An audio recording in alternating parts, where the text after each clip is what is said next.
આજે સમગ્ર વિશ્વના દેશો કેન્સર જેવી ગંભીર બીમારીથી પરેશાન છે। ત્યારે આવી સ્થિતિમાં રશિયાએ એવો દાવો કર્યો છે કે જે સમગ્ર વિશ્વ માટે રાહતભર્યા સમાચાર માનવામાં આવી રહ્યા છે।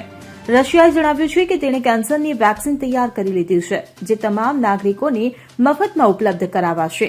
રશિયન સ્વાસ્થ્ય મંત્રાલયે આ અંગે મોટી જાહેરાત કરી કે અમે કેન્સર સામે લડવા માટેની એક વેક્સિન વિકસાવી લીધી છે, જે 2025ની શરૂઆતથી રશિયામાં કેન્સરના દર્દીઓને મફતમાં આપવામાં આવશે। આ અંગે રશિયન સ્વાસ્થ્ય મંત્રાલયના રેડિયોલોજી મેડિકલ રિસર્ચ સેન્ટરના જનરલ ડાયરેક્ટર એન્ડ્રેક કેપ્રીને રશિયન રેડિયો ચેનલ પર આ વેક્સિન વિશે વિગતવાર માહિતી આપી હતી અને જણાવવામાં આવી રહ્યું છે કે આ વેક્સિન કોઈપણ પ્રકારના ટ્યુમરને ડેવલપ થતા અટકાવી દે છે, જેથી કેન્સરને ફેલાતા અટકે છે।